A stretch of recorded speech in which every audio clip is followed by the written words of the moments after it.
السلام عليكم، كي دايرين؟ لاباس عليكم؟ اليوم ان شاء الله جيت نشارك معكم طريقه تحضير الكاليط بابسط المكونات عندكم في البيت. بمناسبه موسم الدراسي جبت لكم الكاليط اسهل حاجه غديروها. تبعوا معايا المقادير وطريقه التحضير. نبداو على بركه الله. عندنا 2 بيضات، غنصاوبوا الكاليط ساهل. بمناسبه الدخول المدرسي كيبغي الوليدات يديو المدرسه معاهم. دابا غنخلطوا سنيده، 4 كاس ديال سنيده، ماشي 4 كاس ما عامرش الا ربع ديال سنيده. غنكبوه على دوك 2 بيضات. غناخذوا الملحه بشويه صافي، وغنضربوا مزيان ديك البيض حتى يندمج مزيان.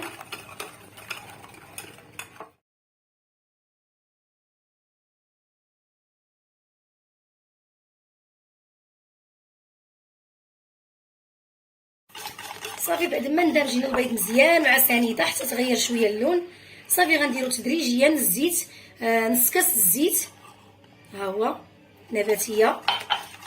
صافي غنديروه مزيان حتى هو، غنضربوه مزيان باش يدخل لينا الزيت مزيان مع البيض، باش ما يخرج لينا الزيت في الحلوه في الكاليط ديالنا، باش ملي نكوروه ما يخرجش لينا، ما تبقاش لينا يدينا عامره بالزيت. هذا الكاليط هو العسل. غناخذ واحد معلقه كبيره ديال العسل باش يجينا مذهب من الداخل على هذا الشكل هذا، وغناخذ معلقه كبيره ديال الجنجلان تكون ما محمراش ديالنا باش يعجب الوليدات. دابا اي حاجه درتيها في الحلوه ولا شي حاجه تعجب الوليدات ديك المنسمات ديالها. صافي غنبقاو مستمرين هكا. غنديروا خماره وحده، هي اللي غنديروا خماره وحده كتوزن 7 غرام. صافي دابا غنديروا الطحين ديالنا على حساب اللي جمعنا البيض ديالنا. ما ديروش خفيف ما ديروش ثقيل. انا غنغادا معاكم، تبعوا معايا لا فيديو، انا غادا معاكم حتى نوريكم كيفاش جانا.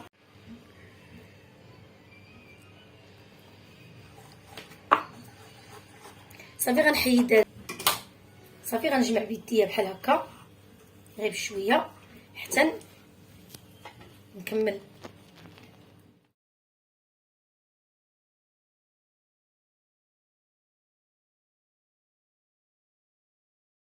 صافي بعد ما ولا جمعت العجين ولا على هذا الشكل هذا، ها نتوما كما كتشوفوا جمع. بعد ما جمعت العجين هانتوما راه رطب، شتيو. دابا صافي غنهزوه غنديرو على سطح العمل بحال هكا على هذا الشكل هذا. دابا غندير شويه ديال الطحين وغنطلقو بالدلاك، وغندير هاد الطابع هذا اللي فيه هاد السنينات هادي. بغيتو تزوقوا بهاد السنينات، بغيتو ديروه داير عادي، هانتوما كما كتشوفوا.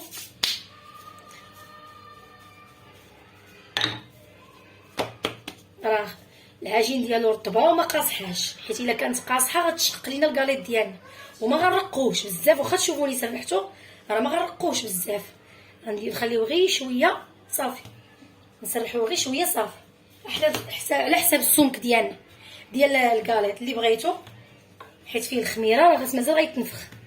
حيت كاين اللي كيبغي شويه عالي، وكاين اللي كيبغي شويه بحال على شكل بيمو. هو راه كيجي زوين على شكل بيمو.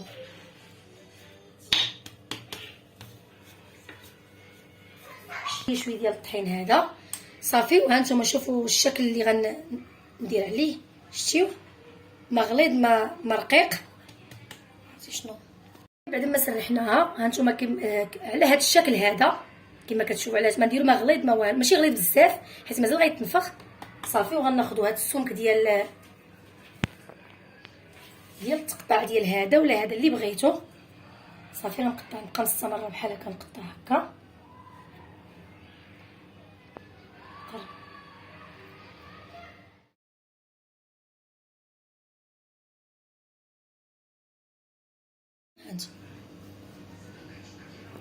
بعد ما دهنا الطاوه صفنا الكاليط ديالنا. صافي دابا غندهنوه بشويه ديال نيسكافي، واحد نص معلقه، وكاس ونص معلقه ديال الحليب، وصفر بيضه. حركناهم مزيان عطاونا على هذا الشكل هذا. صافي ما غندهنوهمش يوليو يقطروا غير شويه على هذا الشكل هذا.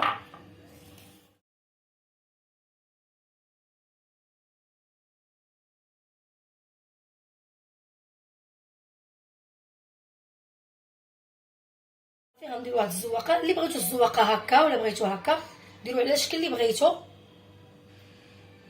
غندير بعد ما الفران سخن ليا غندخل اللاطه ديالي وغنقص المتوسط وغيطيب لنا الكاليط ديالنا.